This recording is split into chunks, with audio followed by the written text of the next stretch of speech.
오늘 함께 나눌 하나님 말씀은 고린도전서 4장 6절부터 13절까지 말씀입니다. 제가 가진 성경으로는 신약 성경 270쪽입니다.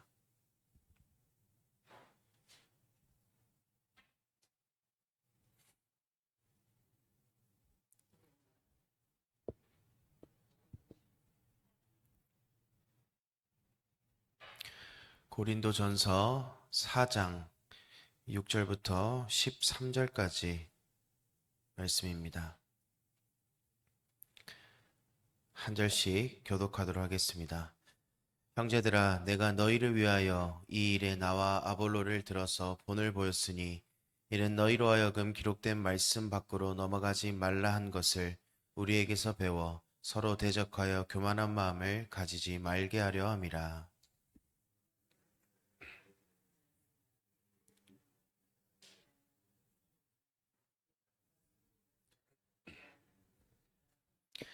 너희가 이미 배부르며 이미 풍성하며 우리 없이도 왕이 되었도다.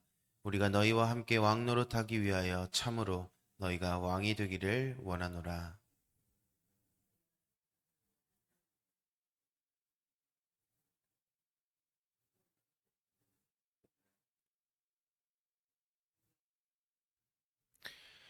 우리는 그리스도 때문에 어리석으나 너희는 그리스도 안에서 지혜롭고 우리는 약하나 너희는 강하고 너희는 존귀하나 우리는 비천하여.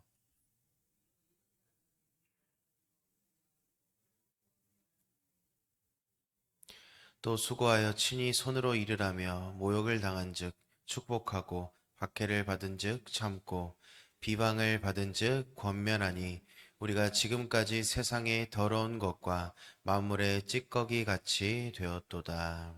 아멘.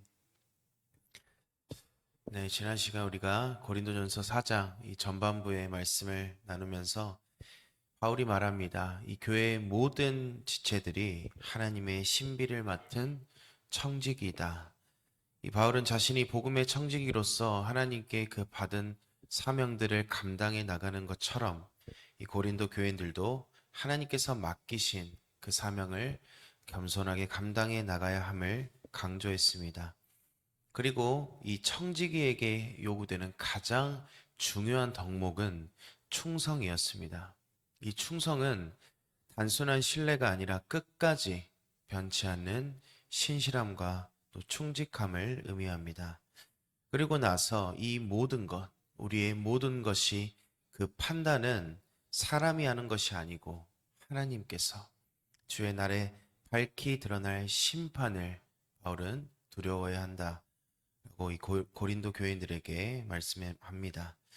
이러한 말씀을 이어받아서 오늘 본문에서 바울은 이 고린도 교회의 문제, 자신을 높이고 다른 사람들을 무시하는 그 태도들을 지적을 합니다. 바울은 인간적인 교만과 또 자랑을 경고하고 또한 사도들이 어떠한 희생을 감수하고 어떠한 자리에서 복음을 전하고 있는지를 오늘 본문을 통해서 말씀하고 있습니다. 오늘 본문 6절 한번 보겠습니다. 형제들아, 내가 너희를 위하여 이 일에 나와 아볼로를 들어서 본을 보였으니 이는 너희로 하여금 기록된 말씀 밖으로 넘어가지 말라 한 것을 우리에게서 배워 서로 대적하여 교만한 마음을 가지지 말게 하려 함이라. 바울은 자신과 아볼로를 예시로 들고 있습니다. 그래서 성도들이 기록된 말씀 밖으로 넘어가지 말 것을 경고하고 있습니다. 여기서 말하고 있는 기록된 말씀, 이것은 우리가 두 가지 뜻으로 볼 수가 있습니다. 한 가지는 한마디로 그 말씀, 구약의 성경을 가리키고 있고, 이는 하나님의 그 계시에 기초한 신앙을 가져야 한다는 뜻입니다. 또 한 가지는 바울이 고린도전서를 쓰면서 지금까지 이 4장까지 권면하고 책망했던 그 내용들, 모든 교훈을 의미하기도 합니다.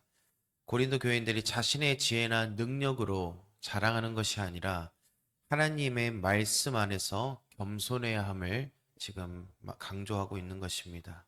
그리고 나서 말합니다. 교만한 마음을 가지지 말게 하려 함이라. 이 교만이라는 단어가 이 고린도전서의 이 4장을 시작으로 여러 차례 반복해서 등장을 합니다. 성경에서 반복하고 있다는 것은 강조의 의미를 가지고 있습니다. 그렇다면 이 교만이 바로 이 고린도 교인들의 분쟁과 문제의 원인이 된다는 것을 바울이 지금 강조하고 있는 것입니다. 그렇다면 왜 이 고린도 교회 성도들이 그 교만이 문제가 되는 것일까요? 본문 7절에는 뭐라고 말하고 있습니까? 모든 것이 하나님께로부터 온 선물이라는 것입니다. 우리가 가진 모든 것. 그러니까 너희가 지금 자랑하고 있는 좋아하는 지혜, 어떠한 물질, 심지어 구원의 조건인 믿음까지도 이 에베소서에서는 뭐라고 말하고 있습니까? 하나님의 은혜의 선물이라고 말합니다. 너희가 자랑하고 교만하게 생각하는 모든 것들이 너희 스스로 얻을 수 있는 것이 결코 없다라는 것입니다. 모든 것은 하나님께로부터 온 것. 그러므로 어떠합니까? 너희가 자랑할 이유가 없다라는 것입니다. 우리의 모든 삶은 전적인 하나님의 은혜입니다. 죽을 수밖에 없는 죄인인 우리가 구원받고 하나님께서 창조하신 이 만물을 누리며 이렇게 이 새벽에 우리가 깨어 기도할 수 있는 그 이유도 하나님께서 주신 은혜이기에 우리는 자랑할 것이 없습니다. 혹여나 내가 잘 되고 혹여나 내가 이 세상에서 높은 자리에 올라가고 내 삶이 잘 풀린다면 그럴 때일수록 우리는 교만을 조심해야 합니다. 성경은 교만을 강하게 경고합니다. 잠언 16장 18절입니다. 교만은 패망의 선봉이요 거만한 마음은 넘어짐의 앞잡이니라. 우리의 모든 삶의 끝에 수식어가 붙어야 합니다. 그것은 모든 것이 하나님의 은혜입니다. 모든 것이 주님께서 하셨습니다. 그리스도인의 겸손의 토대는 간단합니다. 우리는 생각하면 됩니다. 우리에게서는 어떠한 선한 것이 나올 수가 없고 모든 선한 것은 하나님께로부터 나온다는 그 사실을 우리가 인식하는 것입니다. 그럴 때 우리의 삶은 겸손히 그 너무나도 크신 은혜에 감사하면서 하나님만을 높여드리는 근거가 되는 것입니다. 계속해서 바울은 오늘 본문에서 고린도 교인들의 자기 만족적인 그 태도를 비판하고 있습니다. 본문 8절을 보게 되면 그들은 이미 부요하고 왕이 된 것처럼 행동을 합니다. 여기서 부요하다라는 것은 물질적이고 육체적인 부요함을 말하는 것이 아닙니다. 영적인 것을 의미합니다. 바울은 이미 고린도전서 3장에서 언급했던 것처럼 이 고린도 교인들은 영적으로 어린아이와 같음에도 불구합니다. 그런데 스스로가 영적으로 배부르고 부유한 사람으로 생각하고 있는 그것을 바울이 지적하고 있는 것입니다. 그리고 나서 바울이 이 왕에 대해서 이야기를 합니다. 우리 없이도 왕이 되었도다. 우리가 너희와 함께 왕 노릇하기 위하여 참으로 너희가 왕이 되기를 원하노라. 이 말씀이 어떠한 의미를 가지고 있냐면 지금 고린도 교인들이 하나님의 나라가 이미 완성된 것처럼 자신들이 이미 하나님 나라에 들림받은 것처럼 지금 행동하고 있다는 것입니다.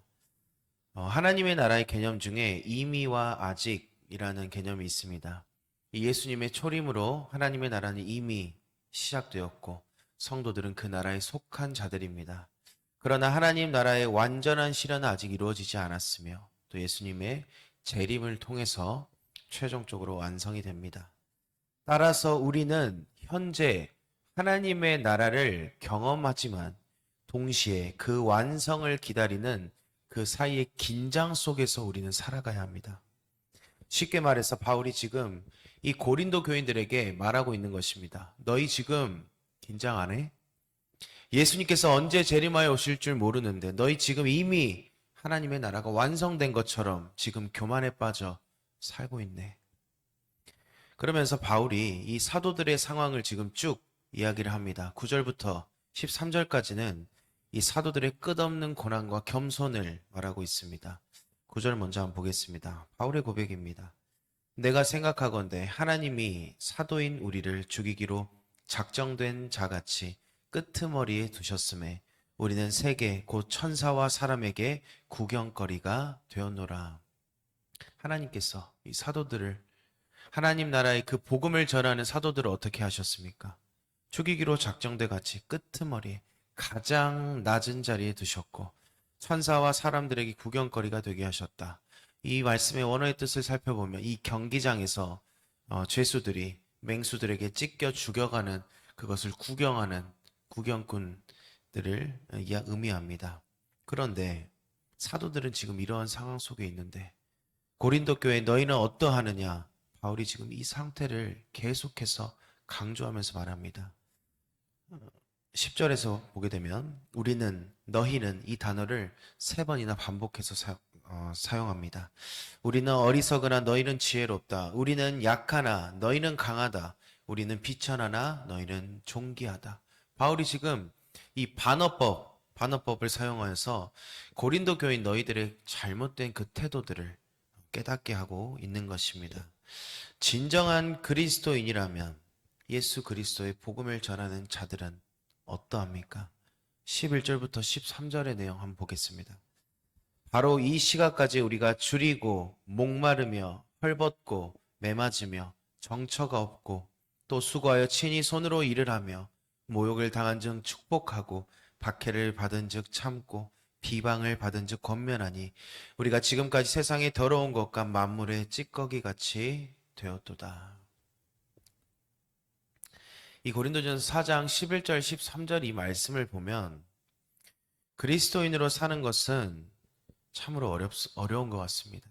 쉽지가 않습니다. 성경은 분명히 말합니다. 복음을 전하는 참된 그리스도인들은 고난이 따른다고 말합니다. 그런데 바울은, 이 사도들은 왜 도대체 이러한 삶을 살았을까요? 왜 도대체 줄이고 목마르고 헐벗고 매맞고 모욕당하는 그 삶을 계속해서 살아낼까요? 그 이유는 다른 어떠한 세상의 편안함과 물질과 권력과 명예보다 예수 그리스도를 위해 받는 그 고난이 더 가치 있기 때문입니다. 오늘 본문 10절 상반절 한번 보겠습니다. 우리는 그리스도 때문에 어리석으나. 누구 때문에요? 그리스도 때문에. 예수님 때문에요. 내가 예수님 때문이라면 이 세상의 어떠한 고난도 헤쳐나갈 수 있습니다. 내가 예수님을 증거하는 그 길 가운데 사람들이 손가락질하고 어리석게 본다 할지라도, 내가 조금 손해를 본다 할지라도 나는 그 길을 가겠습니다. 라는 바울의 고백입니다. 그 길이 어떠한 길입니까? 예수님이 가신 십자가의 고난의 길입니다. 우리는 따라가야 합니다. 예수님이 가신 그 십자가의 길을 따라가야 합니다. 주님 다시 오실 그날을 준비하고 우리는 긴장 속에서 살아가야 합니다. 늘 우리의 신앙을 맡겨주신 그 사명을 점검해야 합니다. 우리는 지금 이 고린도 교인들처럼 왕관을 쓸 때가 아닙니다. 늘 삶 속에서 복음을 증거하면서 그리스도인으로서 하나님의 뜻을 살아가는 그 삶, 고난을 견디고 이기고 끝까지 우리는 승리해야 합니다. 그리고 주님 다시 오실 그날에, 하나님의 나라가 완성될 그날에 우리는 우리가 견뎌온 그 십자가의 길의 끝에 예비되어 있는 것이 있습니다. 디모데후서 4장 7절 8절입니다. 나는 선한 싸움을 싸우고 나의 달려갈 길을 마치고 믿음을 지켰으니 이제 후로는 나를 위하여 의의 면류관이 예비되었으므로 주 곧 의로우신 재판장이 그날에 내게 주실 것이며 내게만 아니라 주의 나타나심을 사모하는 모든 자에게도니라. 약속되어 있습니다. 세상의 영광이 아니라 하나님 앞에서 정결한 마음으로, 겸손한 마음으로 끝까지 이 세상에서 믿음으로 싸운 자들이 받는 영광입니다. 오늘 바울이 말씀을 통해서 이 고린도 교인들에게 말하고 있는 것은 무엇입니까? 교만을 버리라는 것입니다. 하나님의 은혜를 기억하라는 것입니다. 그리고 권면합니다. 우리가 가진 모든 것이 하나님의 은혜. 그러므로 우리는 스스로 높아지려고 하는 그 교만을 경계하고 주님의 길을 따르는 그 삶을 살아야 합니다. 그 길은 십자가의 길, 고난의 길입니다. 참된 그리스도인의 삶에는 고난이 분명 따릅니다. 그러나 그 길의 끝에는 하나님께서 예비하신 영광과 의의 면류관이 기다리고 있습니다.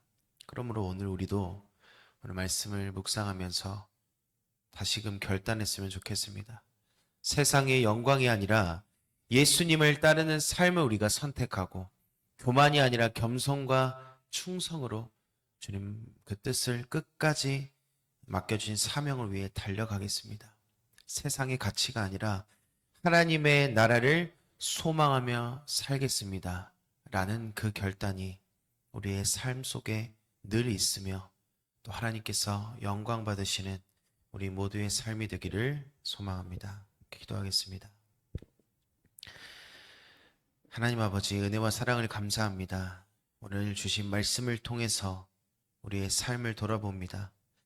우리가 가진 모든 것이 주님의 은혜임을 잊지 않게 하시고 교만한 마음을 버리고 겸손한 마음으로 우리에게 맡겨주신 그 사명을 늘 감당해 나가며 살아갈 수 있도록 주님 함께하여 주시옵소서.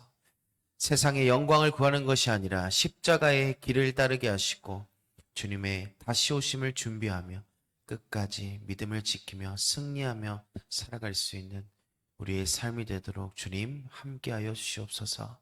다시 오실 예수님 이름으로 기도드리옵나이다. 아멘.